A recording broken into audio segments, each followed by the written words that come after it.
Bahujan Samaj party की पूर्वमत की सरकार बनने जा रही है। मैं बताया आपको गन्ने का रेट, जब पूर्वमत की सरकार बहन कुमारी मायावती जी ने 125 रुपया क्विंटल से 250 रुपया कर दिया।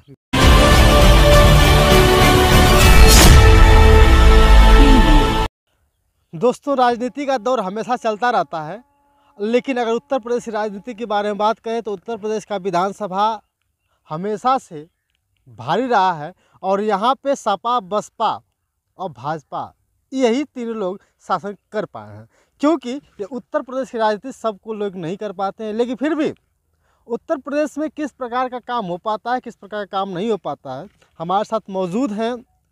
परिचय के मोहताज तो है नहीं, क्योंकि आपने अक्सर गूगल पर भी देखेंगे, फेसबुक पर भी देखेंगे और अक्सर जब भी बहन जी का कहीं स्टेज लगता है तो वहाँ भी आपको अपना वक्ता के रूप में या साथ बहन जी के देखे जा सकते हैं। हमारे साथ मौजूद है हेमंत कुमार महोदय। सर, आपका स्वागत है। धन्यवाद।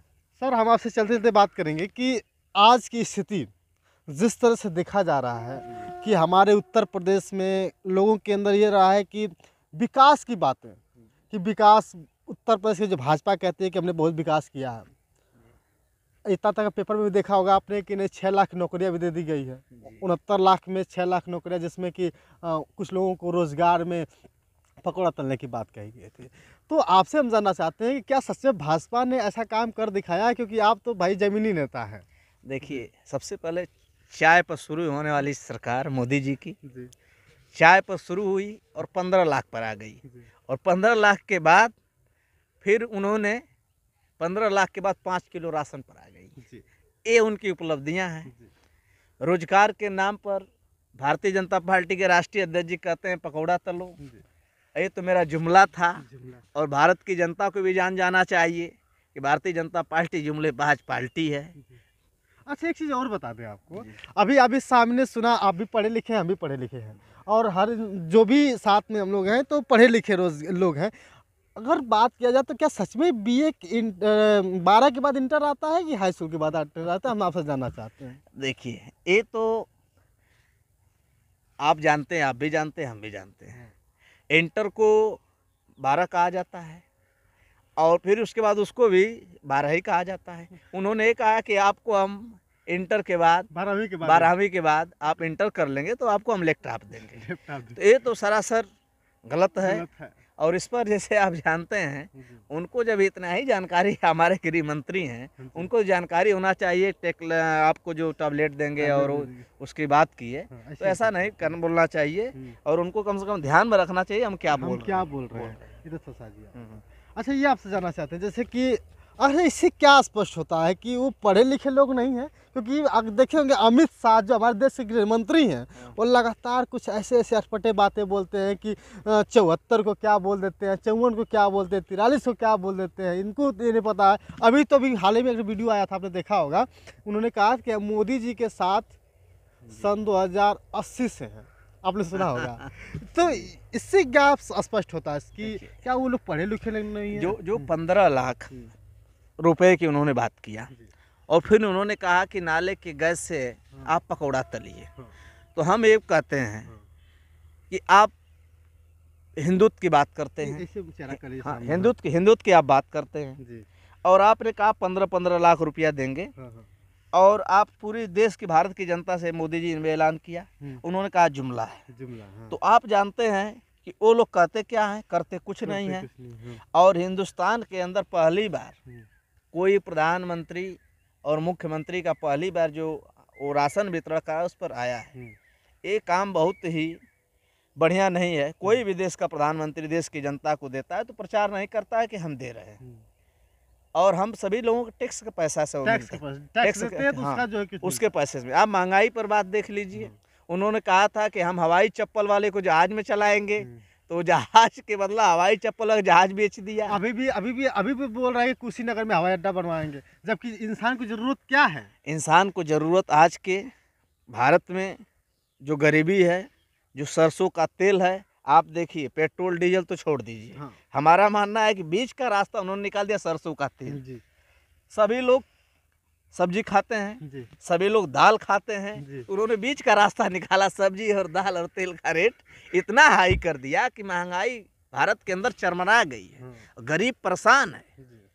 और गरीब को मौका मिला है उत्तर प्रदेश में, सरकार ही बदलने जा रही है। सरकार भी बदलने जा रही है। एक चीज़ और आपसे जानना चाहते हैं कि अगर उत्तर प्रदेश की राजनीति की बात करें तो अभी देखा होगा, अभी किसानों के साथ बहुत ज़्यादा घोटाला हुआ। घोटाला क्या उसको कह सकते हैं, जो इंसान लगातार ठंड में मर रहा हो, अभी उसके साथ कोई भी ऐसी बातें नहीं हो पाई, उनके साथ साल भर जाने के बाद समझौता हो पाया, कृषि बिल वापस हुआ। सबसे पहले हम जो शहीद हुए किसानों उनको नमन करते हैं। 700 किसान भारत देश के अंदर शहीद हो गए, दिल्ली के बॉर्डर पर बैठे थे।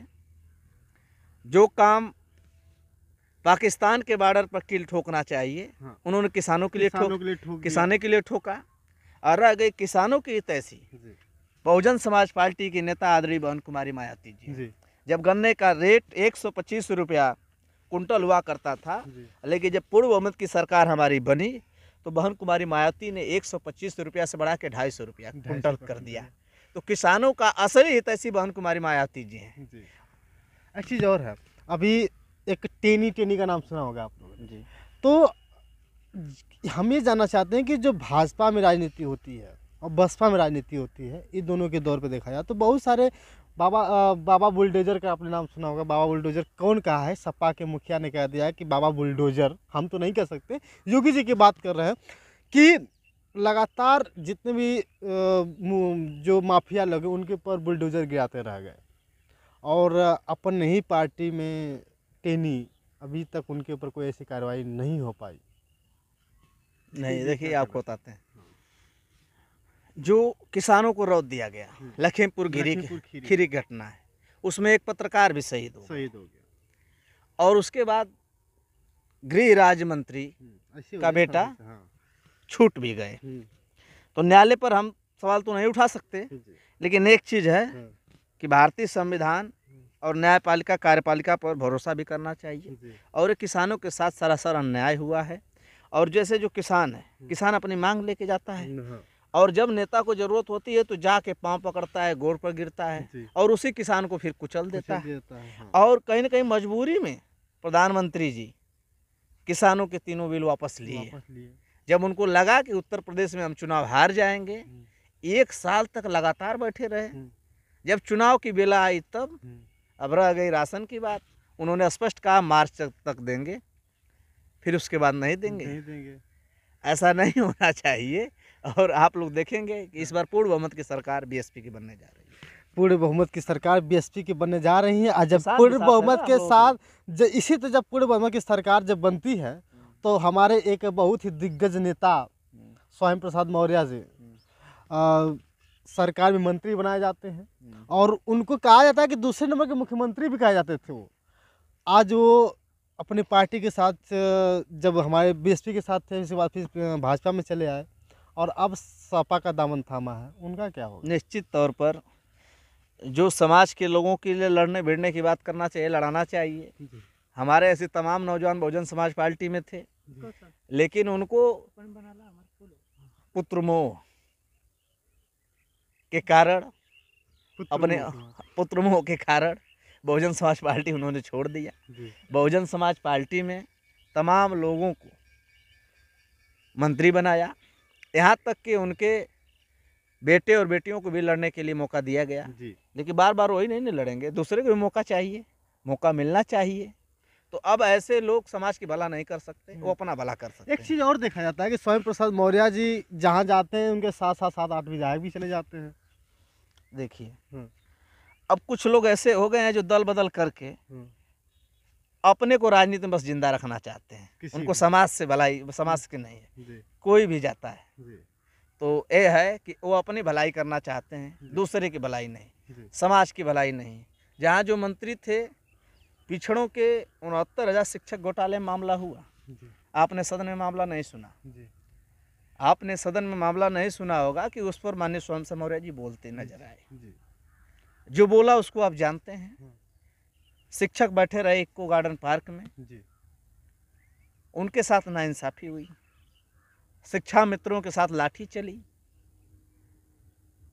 यहाँ तक कि हिंदुस्तान में पहली बार, भारत में पहली बार शिक्षा मित्रों ने महिलाएं ने अपना सर मुंडन करा लिया। सरकार को शर्म से पानी हो जाना चाहिए और जो उनको समायोजन था उस समायोजन को बहाल कर देना चाहिए। अभी अगर आपसे आखिरी सवाल पूछ करेंगे कि जो स्थिति बन रही है बहुजन समाज पार्टी के इस बार, कहाँ तक बहुमत में सरकार बन पाएगी या नहीं बन पाएगी? बहुजन समाज पार्टी की पूर्ण बहुमत की सरकार बनने जा रही है। मैं बताया आपको कि गन्ने का रेट जब पूर्ण बहुमत की सरकार थी तो बहन कुमारी मायावती जी ने 125 रुपया कुंटल से 250 रुपया करा।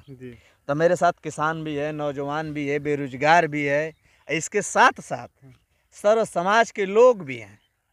और बहुजन समाज पार्टी तो है लेकिन एक मिशन मूवमेंट भी है, सामाजिक परिवर्तन का एक आंदोलन है जिसमें सर्व समाज के लोगों को सम्मान मिलता है।